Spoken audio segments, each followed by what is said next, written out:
and welcome to the City Club of Portland's Friday Forum, Oregon's premier public affairs forum.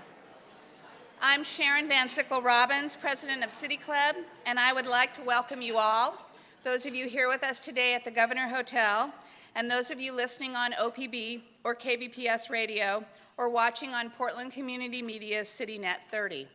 Thank you for joining City Club today on January 14th for this week's Friday Forum. In consideration of those sitting close to you and those in our radio and television audiences, would you all please silence your cell phones? Today we will hear from Oregon State Economist Tom Potiowsky about Oregon's fiscal outlook for 2011. But first, some announcements. I'd like to start by recognizing any new City Club members that are here with us today. If you're a new City Club member and you would be willing to stand up, we'd like to welcome you here. Are there any new City Club members today? There are.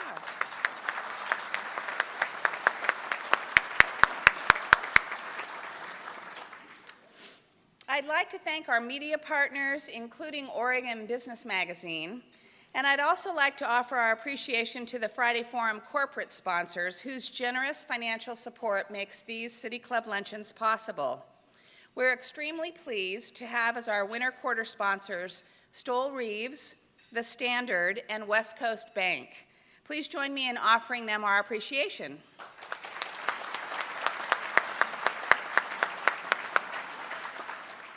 If your company or firm would like to be a City Club sponsor, please contact City Club staff at the back of the room or call the City Club offices. In addition to our Friday forums, City Club hosts many interactive and small group events. In January, our Agora Event Committee will be hosting a wide variety of programs that will include lectures about the Portland Plan, a panel discussion on the future of healthcare in Oregon, and an intimate talk with author Charles Haying about his most recent book, Brew to Bikes, Portland's Artisan Economy. You can learn more about these events and more about City Club on our website, pdxcityclub.org. And now to today's program. Although Oregon appears to have reached its economic nadir, the climb from the abyss will likely be long and slow. Though there are some bright spots, like Intel's announcement of a multi-billion-dollar investment in Oregon, persistent challenges, such as the state's relatively low per capita income, remain. Tom is state economist for Oregon's Office of Economic Analysis. There, he and his colleagues develop quarterly state economic and demographic forecasts and estimate general fund revenue for the state of Oregon. He received his PhD in economics from the University of Colorado in 1981 and taught there as an assistant professor for 2 years before moving to Portland State University in 1983. At PSU, he chaired the economics department until being appointed state economist in 1999, a position he held until 2006. He returned to Portland State to teach until 2008, when he once again assumed the role of state economist. He has been active in publishing and presenting at academic conferences in the areas of macroeconomics and forecasting. He's a member of the American Economics Association and serves as acting president of the Pacific Northwest Regional Economic Conference. He was a member of the Governor's Council of Economic Advisors for 3 years prior to his appointment with the state. And he is a regular here at City Club. So please help me welcome Oregon State economist Tom Potiowsky.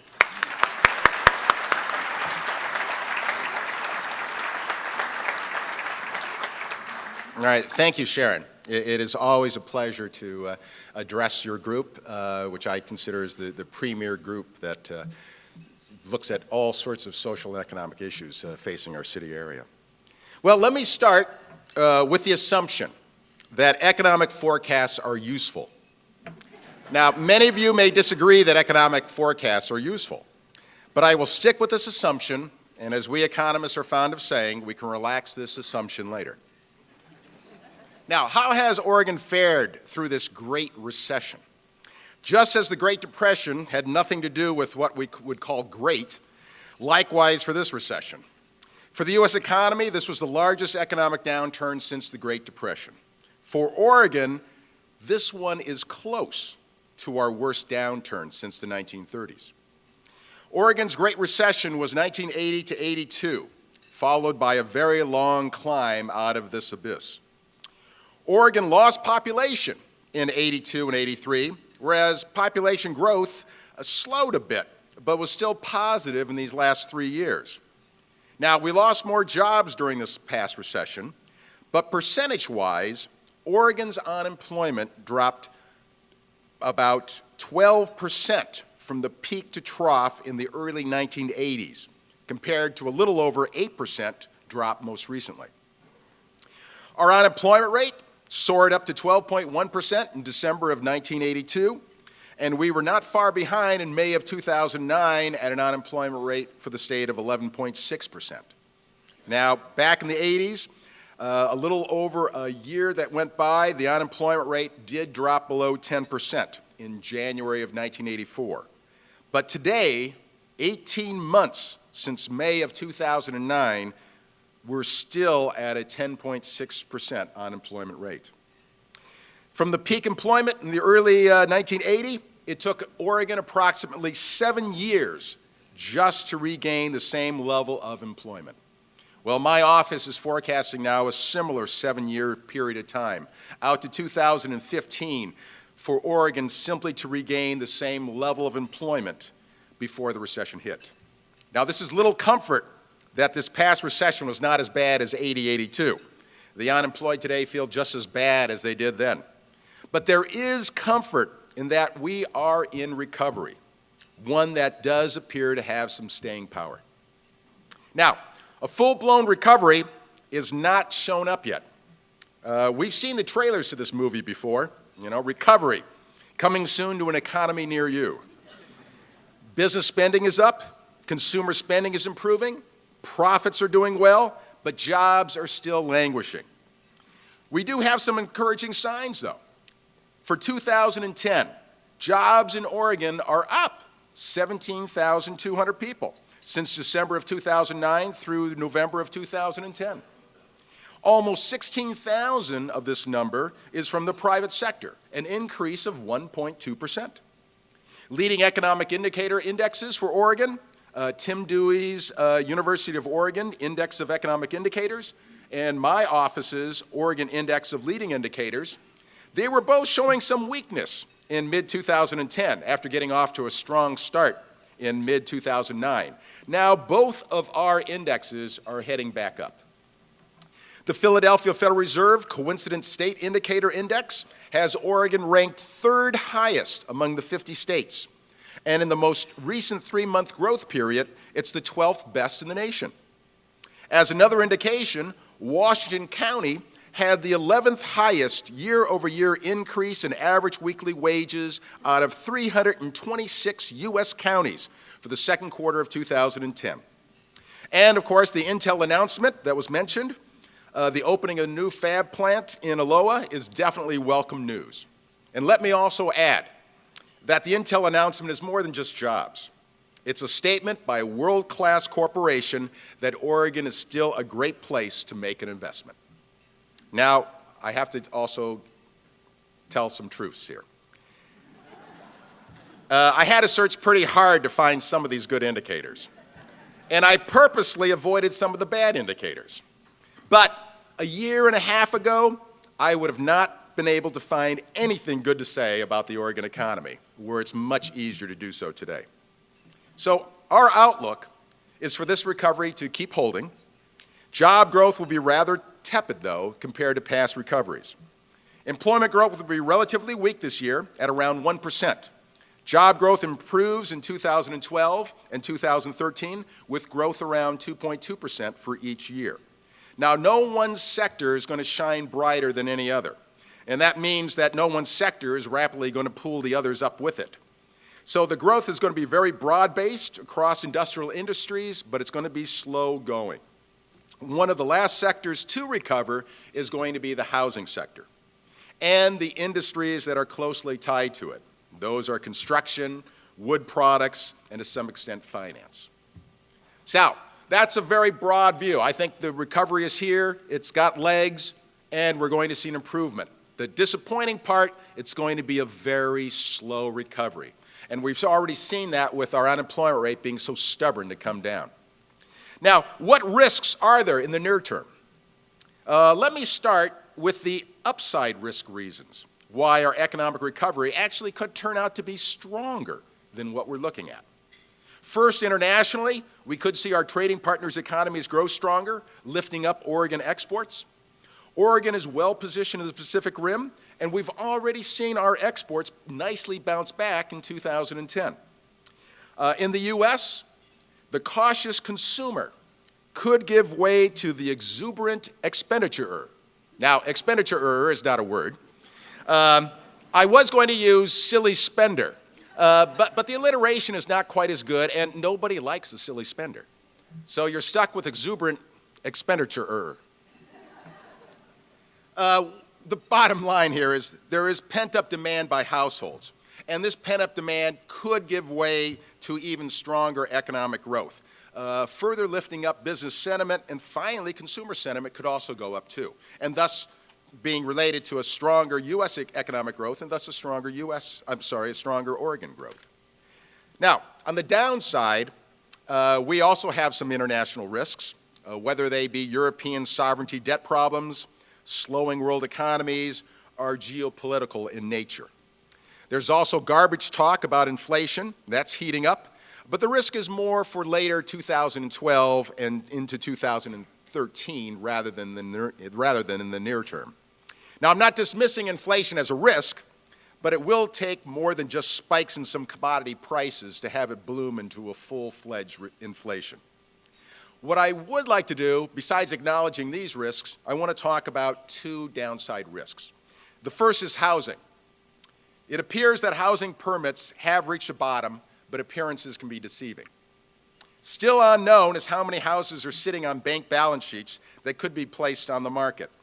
The foreclosures are not as large in Oregon, but the decline in foreclosures for Oregon has not been as fast as we've seen through most of the nation. And if job growth stays weaker than projected, we may find more people walking away from their mortgages. Now, housing prices most likely will continue to decline in 2011, but at a rather mild pace. We need to have the housing market reset itself, where demand is more in line with supply. Lower house prices and still relatively low mortgage rates are helping in this direction. But the risk that the housing downturn could continue is there, and with it, the dampening effects on Oregon construction, wood products, finance, and probably retail trade. The second downside risk is not mentioned very much. The hit the economy will take from budget problems faced by state and local governments. In Oregon and U.S.-wide, for fiscal year 2012, that will start this July, states have projected shortfalls that total $113 billion. Once all states report, this is believed to go up to $140 billion. You've heard about you've heard about California, Illinois, and New Jersey, and you can add Texas to this list, which before was the poster child on what to do right completely with your government and how to run a state. Well, we do have a mixed economy. It is made up of both private and public sectors. And regardless of your viewpoint about the public sector, reducing government spending and laying off public workers will negatively impact your economy. Private businesses across the state rely on state and local government contracts. Public workers spend money just like workers from the private sector. We can quibble about short-run and long-run impacts, but for the present year or two, this will slow down the economy. Now, there is a chorus out there that calls for reduced government spending and less public workers as a solution to our economic problems. Now, for philosophical reasons and maybe long-run impacts on economic activity, these arguments may have some value. But if the reason is simply that since the private sector has suffered, so should the public sector, this is an empty argument. Now, during this recession, we found food processors and health services, they've added employment. Should we argue in the name of fairness that they should be laying off workers? I don't think so. But given our present tax system, structure of public employee compensation, and the expansive array of government services, something has to change in the business model for state and local governments. Now, I'm not going to go into a long aspect about this, but I invite you to visit the Oregon State Government website for the Department of Administrative Services and read about the wall-to-wall initiative and see an example of how government is transforming itself to meet the challenges ahead. Now, the reality is that local and state governments do share in recessions. Tax revenues are automatically set to be cut during recessions. For Oregon, if businesses have drops in income, if households lose jobs and don't receive incomes, their taxes go down. And just as business picks up during recessions for repossession and recovery firms, the demand for government services also rises. Thus, state and local governments find themselves with budget deficits that they must close. The way these budget deficits have been closed in the past 2 bienniums is through worker attrition, furloughs, surplus funds, freezes on wages and step increases, federal stimulus money, tax increases, and borrowing, to name a few. Now that these easier methods have been exhausted, state and local governments face a new biennium this July where many of these one-time fixes are no longer available, and the reason behind the deficits are still with us. You know, aspirins can alleviate a headache, but once the aspirin wears off, the headache remains. Economic growth will help to narrow this gap, but with a $3.5 billion state deficit facing the 2011-13 biennium, we would need about a 40% growth in tax revenues. The best growth in tax revenues in history for our state was a little over 20%. What to do about this is the subject of the Reset Cabinet report requested by Governor Gulinkowski, entitled Best Steps Forward, a budget balancing path to reset state government and overcome a decade of deficits. Governor Kitzhaber has provided ways to start this work, to not only close the current looming deficit in the next biennium, but to move toward correcting a long-term deficit situation. Now, I'm not here to speak for the governor's office. I'll only say that a plan is in place and will evolve to help out Oregon, not just on the path to recovery, but to tackle long-term structural disparities and hopefully avoid the catastrophic pain we feel during recessions. And I direct you to the governor's website for the details. Now, we've heard about the new normal, right? The Great Recession has made a structural change to our economy, in our government budgets, and in the way we live. I only buy part of this story. Our economy's definitely been changing, though, but for some time now. This recession is just a reminder that the market system works best when it follows the rules. And we have to be careful on the rules we write for this game. We can either choke off its creativeness or we can steer it to disaster.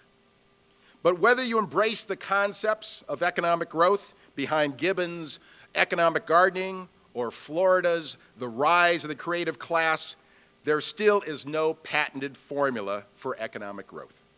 I hear today that our number one challenge, our number one mission, is to create jobs in Oregon. The new normal suggests that economic gardening and creative classes are not to be pursued. They don't work. What we need are good old tax incentives, reduced tax rates, easing land use laws, streamlining building permits, lower minimum wage, and in general, get government off the backs of business. I think we all agree that we want to create jobs in Oregon, but the means to this end are what's debatable. If we get to bickering, with one group complaining that the rich are not shouldering their fair share, and another group is bewildered why anyone would bite the hand that feeds them, we will not reach the desired end. Oregon can do little to change its economic fortunes the next year or two. We will be carried along by the rising tide of economic growth in the U.S. and in the world. Our challenge is for the long haul.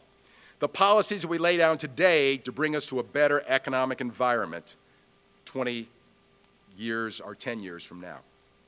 Now, I've given you a very broad description of my office's economic forecast for Oregon.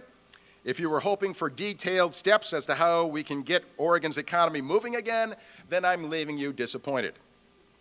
I mentioned that you can go to the governor's website and see the new initiatives. And I don't dismiss the concepts of economic gardening, which is basically home growing your businesses and leveraging your best assets. And I don't dismiss the creative class argument either. And by that, I don't mean promoting more Starbucks so that we can have the most educated baristas in the country. We do need to create jobs for Oregonians, but we need to do it wisely. I strongly believe in investment tax credits that encourage new businesses to come to Oregon and existing businesses to stay here and expand. There must be a harmony between economic growth and environmental standards. And I use environmental in an all-encompassing sense of both physical and social. And 11 years ago, in my first address to the City Club, and every address since then, I have advocated for kicker reform, and by God, we may just get it.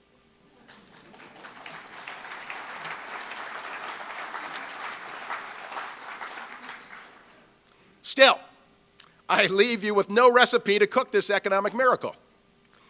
I am optimistic for Oregon.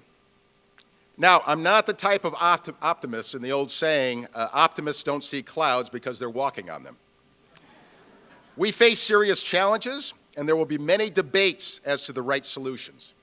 Now, as an economist, I look for logical arguments that can be backed by measurable outcomes.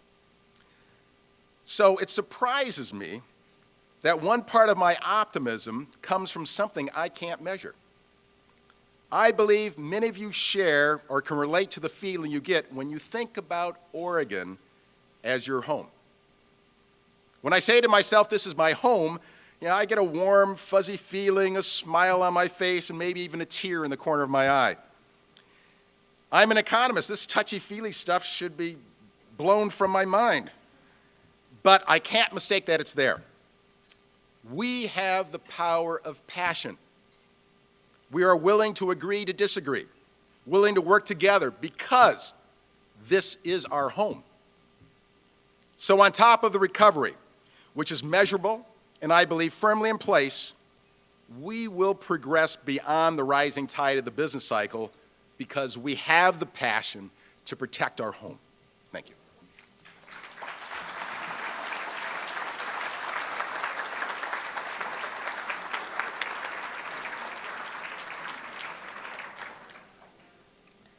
The first question from our speaker, as always, will be from our Friday Forum host. Our host today is City Club Governor Leslie Moorhead.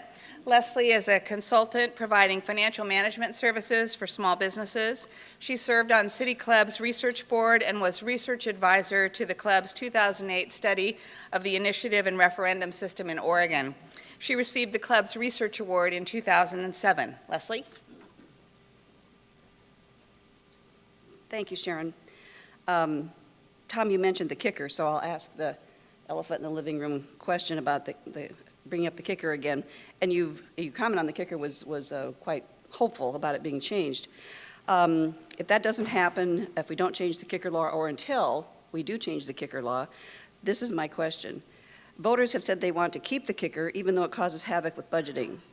Now that the legislature is meeting annually, are you still stuck with the biennial budget forecast?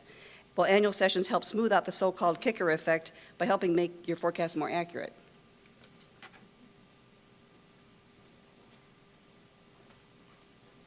Well, Leslie, I am the first one to say anything that makes my forecast more accurate, I'm for. The state is, though going to annual sessions, we are still a true biennium budget state. And what that means is that we are required not to budget it every fiscal year, but every 2 fiscal years. So that nature doesn't quite change. And the way the kicker is now, it is still over the 2-year period that we have to forecast ahead to make the comparison. If the money that comes in is 2% or higher than what we forecasted 2 years previously, then it kicks. And I don't think that changes. What the annual session does is that as we try to give quarterly updates of where we see revenues going, maybe legislators then have a more formal process in order to tackle that sooner than possibly calling themselves into special sessions all the time or trying to do it through an emergency board that they have set up in the interim periods. So I don't see, in terms of the annual sessions, it does help response time and ability to see what may be happening in terms of revenues coming in or changing need of expenditures in a more formal sense. But it doesn't change the forecast accuracy or the impact from the kicker.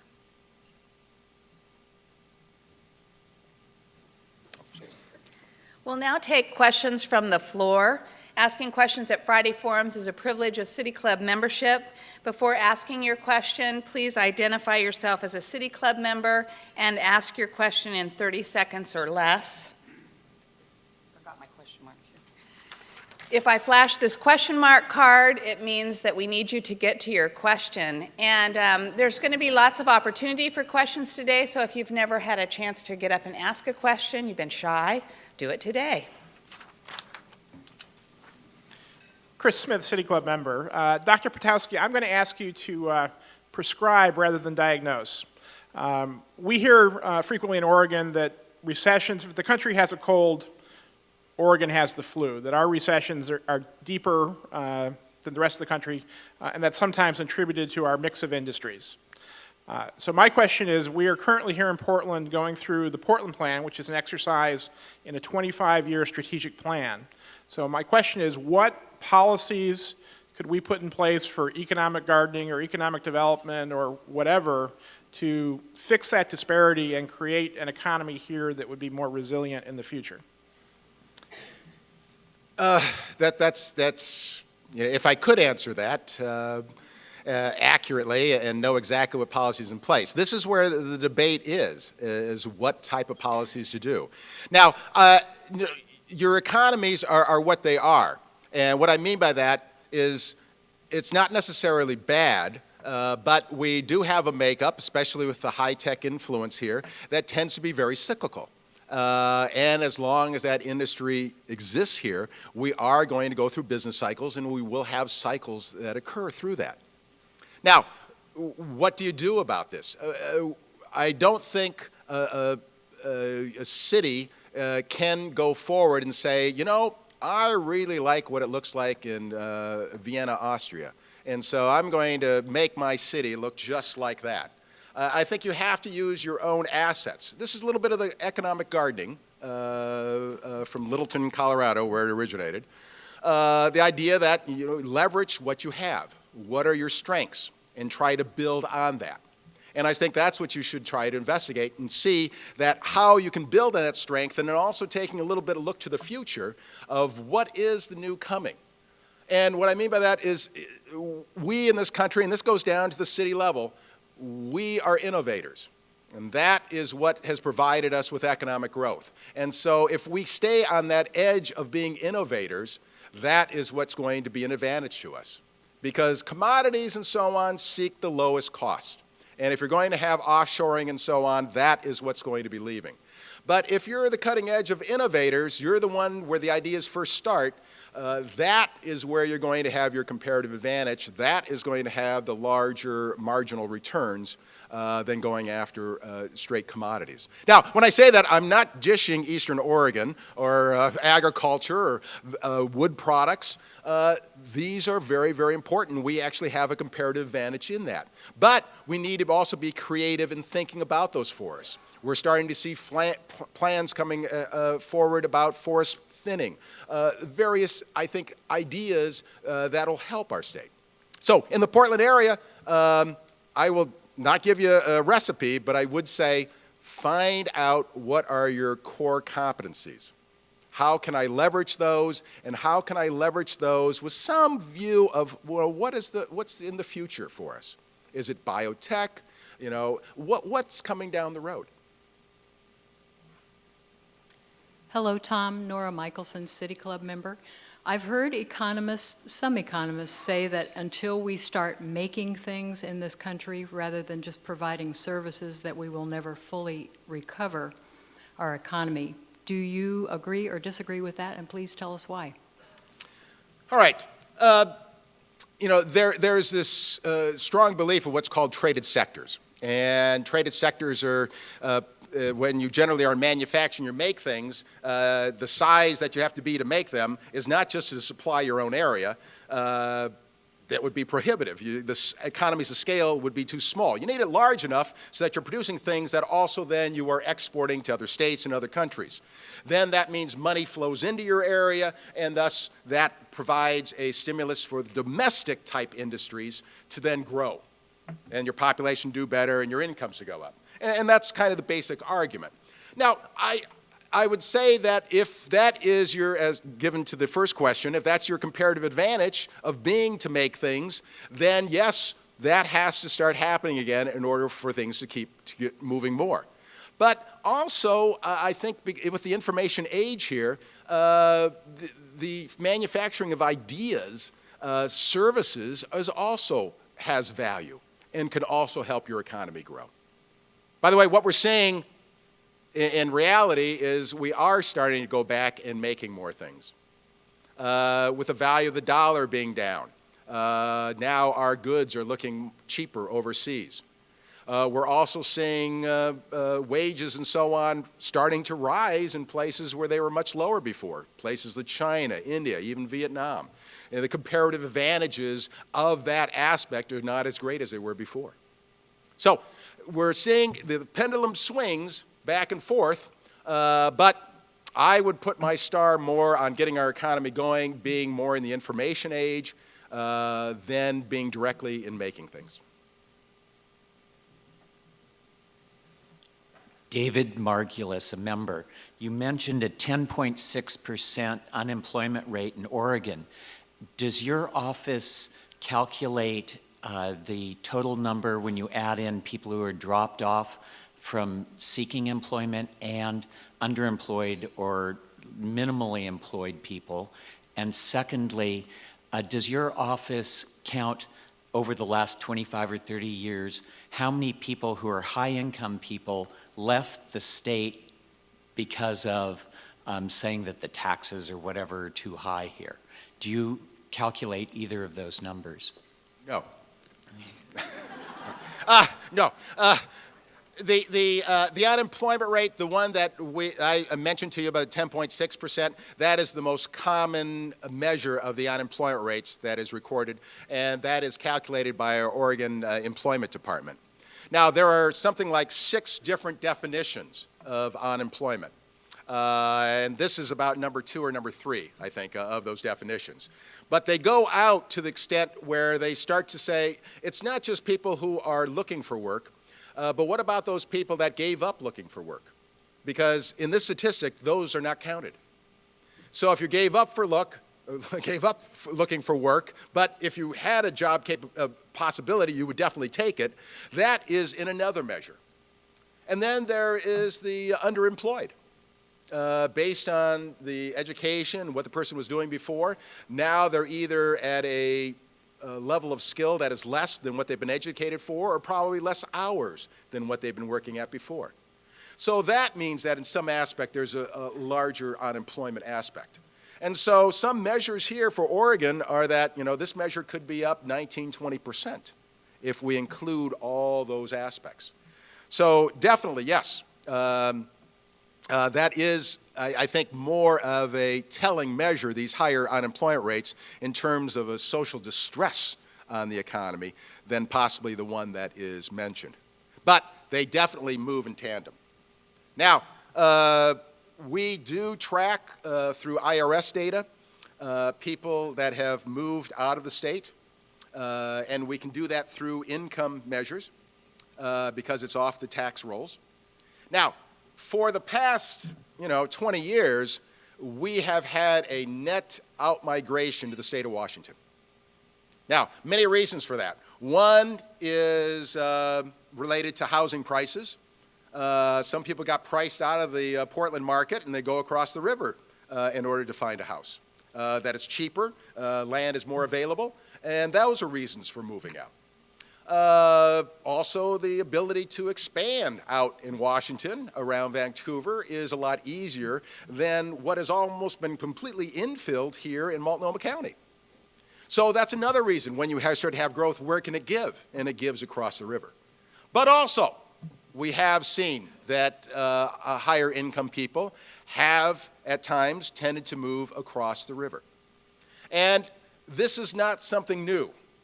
All right, this has been going on for quite a while. When you have a tax system so different from Washington compared to Oregon, you're going to have these kind of movements. And to the extent that higher income people are getting their income mostly from investment forms rather than wages, then the incentive is to move over. Because, you know, if you live over in Washington, you work in Oregon, you're going to pay Oregon taxes. So but you have a source where we can't do it to a certain location, then we can't tax it. So what we're looking at, by the way, I don't know if you weren't leading to this, but I'll bring it up, measures 66 and 67, possibly influencing people to move across the river. There was a Wall Street Journal article, editorial, that said, look, Oregon lost a third of its high-income people based on the Measure 66. Now, the tough part about this is now Measure 66 was passed in January of 2010, and the first that we saw was based on taxes of 2009. Now, unless these people were clairvoyant, you know, and moved, they couldn't get around these taxes. And it was kind of late, too, to actually hide your income, move it. You know, you can defer income from one year to the next. So why we lost those high-income people was the economy.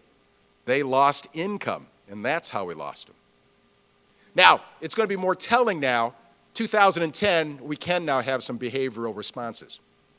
So we're going to be looking at this data. Unfortunately, we won't see tax year 2010 till about this time, next year, to see what sort of movements. The movements have always been there. What we're looking at is it ticked up or not? Is it a little bit stronger? And then we have to adjust for all sorts of other factors. The other thing that's very tough, too, in the rolls, we don't know if somebody moves that was not in the group of a family above $250,000 in 2009 because of the economic situation. Their incomes were below that. Now they become in that income group, and they move. Well, if we're trying to match up people that were above $250,000 the year before and how they move now, we'll miss that person. Or we also then will miss the person that wasn't in that group before, stayed in Oregon, and now is in that group. So there's some tough aspects of actually trying to see about these behavioral impacts that may occur. But we know that they can happen. The incentive is there with higher tax rates, and their expectation is we should see some movement. My guess is that it's not going to be a huge amount, but we will all, and all of you know people, you will have that one anecdote of someone that you know that has moved. Andrew Mason, City Club member. Weighing in at 16% of Oregon's jobs, I'm struck by the absence of reference to the nonprofit sector at all. And I'm wondering if, and particularly in light of declining public funds and what the impact that can have on job growth, and also in light of your the power of pride, the warm fuzzy feeling that, or the power of passion, excuse me, that you referenced, and what that warm fuzzy has to do to drive jobs and the role of the nonprofit sector in the recovery that we're ideally moving into. I wonder if you have any comments to speak of its role. Okay. See, it's difficult for me because economists are not supposed to have warm, fuzzy feelings. Yeah.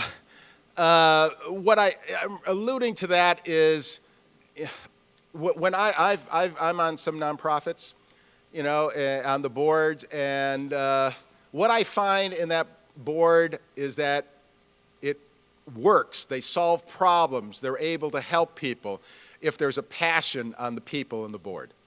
And if that passion doesn't exist there, it just seems like the amount of work just doesn't get done. It just doesn't happen. And so I can't put an equation to it and say that, you know, the passion is going to mean that we're going to find solutions and your core economy is going to grow. But it provides me with an optimism that at least the will to do it is so strong that we'll at least try our best to do it.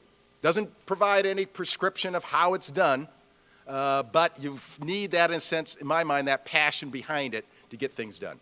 Now, nonprofits, yes, they have been suffering lately. When you go through this economic downturns, people cut back on all their expenditures and also on their funding to places. We've also had an instance of many headquartered firms moving out of the area. I think that also has an impact for nonprofits.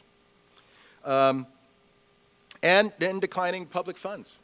And this is part of the risk that I mentioned about whether this economic recovery is going to be stronger or not.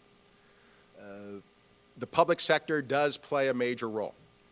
And they are, unfortunately, latecomers to recessions. There's things they can do to kind of get through it, but now they have to face the music. And they've cut quite a bit up to this point, and now they have to cut again. And these are cuts that are going to be deep. And there's going to be spillover effects through the community. What does this mean in terms of less health services? What happens to these people? They don't go away. Somewhere they're picked up in the system. Does this mean that nonprofits are going to have to pick up some of the social services that may be let go by state and local governments? Those are some of the challenges we face. Ted Kay, City Club member, a question about tax reform and PERS. To what extent would you see the state's economy improving over the medium and long term if we could wave a magic wand and have comprehensive tax reform and reform of the PERS system here in Oregon? Well, a wand is probably a good analogy here.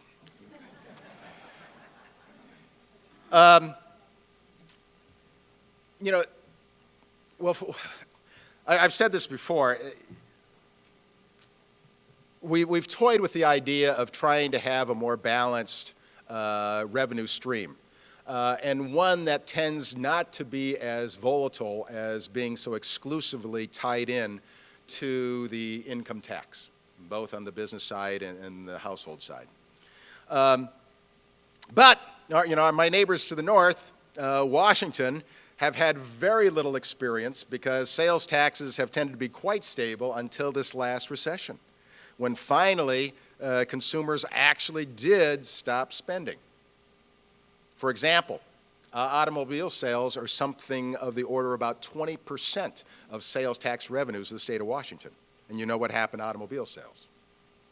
Real estate transaction tax. You know what happened to real estate. So they were faced with a situation that they hadn't forecasted before of very volatile taxes. So in the end, there's no magic combination of taxes that help you out. In general, sales taxes tend to be a little more stable. People tend to smooth out their spending more than what is smoothed out by income changes. And so it tends to be slightly less volatile, most of the time. As I said, this past recession was quite unique on there. So I think the ability, too, for us to get a sales tax, 9 times we brought it in front of the voters. Maybe we have enough transplanted Californians now that it could get through. But, you know, I've joked that, you know, possibly the only sales tax we will get, given all the interest groups that are out there, all the lobbyists and so on, maybe the only sales tax we would be able to get is one that would exempt all sales.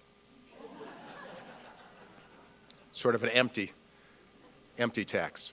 So, yeah, if we could, I would like to see a sales tax. I think it does provide a little bit more of a base, and you could do it in a neutral way, which would be that tax neutral. You see what all taxes you collect, so that if you institute a sales tax, you roll back some of the income tax rates to make it tax neutral, and then go from that base. In the PERS, unfortunately, it's a very lucrative program. But unfortunately, too, we don't have the means to support that lucrative program. So there's going to have to be some give and take. Now, by the way, reforming that, I don't see that as necessarily in the long run going to be an improvement on the economy.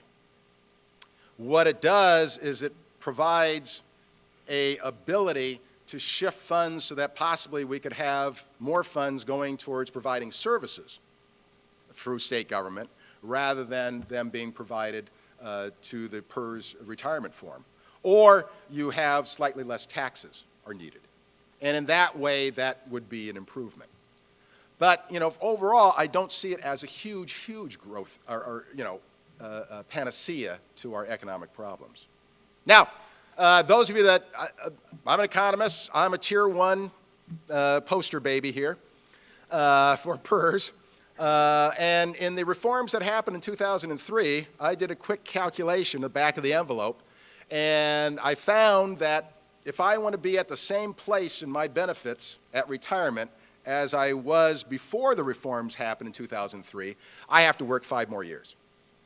So there was actual teeth there, and I think it was needed. But unfortunately, I think we're going to have to even go a little deeper there.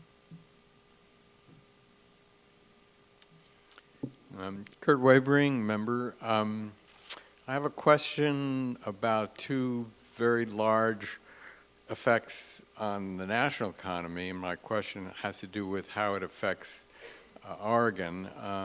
One is a country, China, and the other is military and defense production and spending. Okay. China, 20 years ago, China wasn't even on our radar screen as exports coming out of Oregon. Today, China is our #1 export destination in just 20 years. We have a very strong tie to them, and likewise, if their economy would falter, and thus they would not take many of our exports, that would also have a negative impact on our economy. Now, I'm saying that in the broad economic sense. I'm not saying impacts in terms of, you know, when we import Chinese products and our pets fall over dead and, you know, and our cars blow up and things like that. But I mean it in terms of right now, the best data we have is the exports that we send to them. And they've really have, in a sense, given us a boost. And we've, in a sense, tied our wagon a little bit to their economic star. Now, there are some dangers that the Chinese economy could falter, and likewise, that would be somewhat of a negative to us. It would be similar to the Asian financial crisis that happened at the end of the 1990s. We correspondingly felt that more than a lot of other states did in terms of a downturn. Military and defense, we have some here, not a whole lot. So in terms of military and defense spending, there isn't a real big impact for us. Especially because we have no naval, Air Force base, Army bases here. There are some industries that do, of course, have military contracts in Oregon. And my expectation is we are going to see a wind down in the military exercises overseas. And there is going to be a probable drop coming in defense budgets. So I think we will see some impact, some locally in terms of companies that have these military contracts, but I don't see it as a big impact for us. Since there's nobody else with a question, oh, I'm sorry. Jim, go ahead. Jim Zarin, City Club member. In the national media, there's been an increasing reference to statistics that say that the top 1% of income earners in the United States share of national income over the last 3, 4, 5 decades has been inexorably increasing from something like 15% 30, 40 years ago to, I don't know, 23, 24% now. Some of the interpretation of that is that it's had the effect of hollowing out the middle class, and it's a real fundamental problem for our recovery. I have 2, 3 questions. One is, can you tell us whether or not that statistical phenomenon has happened in Oregon, or to what extent it has? Secondly, what are your comments as an economist about whether or not that is a problem for the recovery? And thirdly, in whatever category you want to put yourself, what, if anything, should we do at the federal and state level as a matter of public policy to address it? Okay. I've not directly looked at recently what our income distribution is here in the state. I am guessing that we're probably following what's happening with the national trend in that the income distribution has become a little bit more inequitable than it was before. And I think you're right on the statistic there. The top end had been expanding. They don't tend to fall as much either during recessions. A lot of that was the go-go days, too, say the past 10 years of the financial system. And I think that contributed to some of the income inequality. We've had a little bit of a reset with that, but still it exists.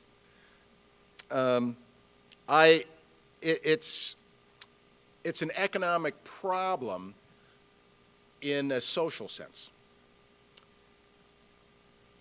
If people in our country feel that the American dream isn't there, that someone from whatever you start off in life as, no matter what your position is, you can rise to whatever you want to by your own degree. If that is lost, then you do start to get into some social class conflict. And when you have class conflict, that then becomes an economic problem. So, what to do about it? I have to say the economics profession is very silent on this. What they do is they talk about efficient uses of resources and profits or a signal where resources should go, da-da-da-da-da, and whatever income distribution falls out, that's what it is. And it must be the right one. So, in terms of a policy, what we should do about it, I embarrassingly have to say I have to be silent. Yes. Question about what's striking about the last 3 national recessions we've had. Oh, Mac Pritchard, City Club member. What's striking about the last 3 national recessions we've had is it's taken longer and longer each time to dig our way out of the hole and create new jobs. I think in the early 90s it took about 24 months. The last recession was about 36 months, and nationally I think it's being predicted about 5 years. Is this the new normal, and the next time we have a recession both nationally and Oregon, is it going to take even longer to recover? Well, if it does, the reason would be, if it takes longer for the next recession than this one, is that this next recession has to be worse than this one was. And so I'm hoping, my hope of hopes, is that we're not facing that situation. But what you're referring to is what economists have talked about as the great moderation. We've seen that recessions after World War II tended not to be as deep as they were before. But the amount of time to sort of, as I was describing, it took 7 years in 1980, 82 from that recession just to come back to where we were in employment before the recession hit. Those time periods have become longer. Now, some of the aspects about this, why is it longer? Well, you've got some changes out there now. You don't have manufacturing being as large of an employment engine as it was previously, say in the early 50s or even the 1960s. Where at that time, if Joe became unemployed, Joe went down to the tavern, drank beer, shot pool, and waited for the phone call. And when the phone call came, Joe was right there back at his machine, and you could get up and running right away. Now you have more of a service-related industry, and that particular implicit contract, that, heck, if we lay you off, your job is there again once we start up again, that kind of connection is slowly being dissipated out. And so we have firms being much more in line to say, I'm going to be very, very careful and not necessarily hire Joe back right away, but I'm going to be more sure that whatever recovery is happening, it's got legs to it. So I will instead work my present workforce longer. I will hire temp work first before I go to permanent hiring.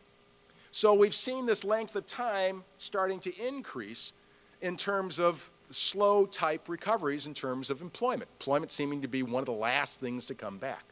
By the way, We've seen, in Oregon, we've seen hours per week go up. We've seen temporary help go up. All the ingredients are there to finally make that final stage of some now more permanent full-time hiring. So those are good signs. But that aspect, I really think it's a changing structure. The employment in manufacturing is a much smaller percentage of total employment than it was in earlier times. And it's manufacturing that has that quicker jump back into it. And it's service that takes a little bit longer to have that come back. So I think we're still going to see that.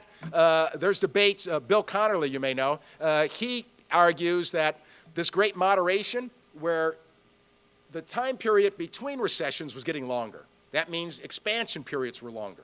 And we didn't have recessions as often. He thinks we're possibly going to be moving back to that stage. Given one thing is that the Federal Reserve has a hell of a job trying to get out of this mess. I mean, they threw everything in the kitchen sink at this past recession, and now there is tons of money and so on sitting out there that they'll have to rein in just at the right amount, just at the right time, in order to not have inflation take hold. And their ability to do that, and given the mass amount of money they have to do it with, is just kind of a recipe to have policy mistakes and thus more volatile type business cycles. So that's one argument that is out there. I'm sort of in between. I think our expansion periods will still be relatively longer. I think we do a better job today in terms of government policy. Not perfect, of course. And that I'm a little more optimistic. And I certainly hope that we don't have any sort of speculative bubble that can cause a downturn like the one we just went through. Peter Fenner, City Club.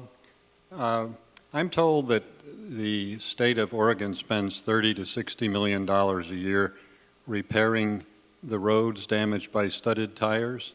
I'm wondering why users aren't asked to pay for that damage. Anyone want to answer that? Well, by the way, one of my hats that I wear, my office is the manager of what's called the Highway Cost Allocation Study. And this is a study that tries to determine should the weight mile tax be changed, should registration fees be changed, should the tax at the pump be changed, based on fairness. Are light vehicles paying their fair share of the damage they do relative to heavy vehicles? And one of the things we look at and are provided to us, and it's unfortunately a little outdated, is a studded tire study of what exactly are the damages that are caused.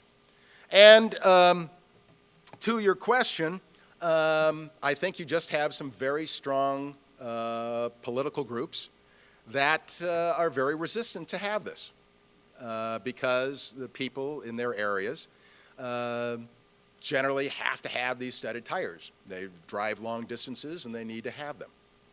Now, there's technological hope out there. There supposedly is a company that has a patent they're working on that is retractable studded tires. In that they change the pressure in the tire and the studs retract. So maybe, hopefully it'll be a moot point to have to decide who should pay for these.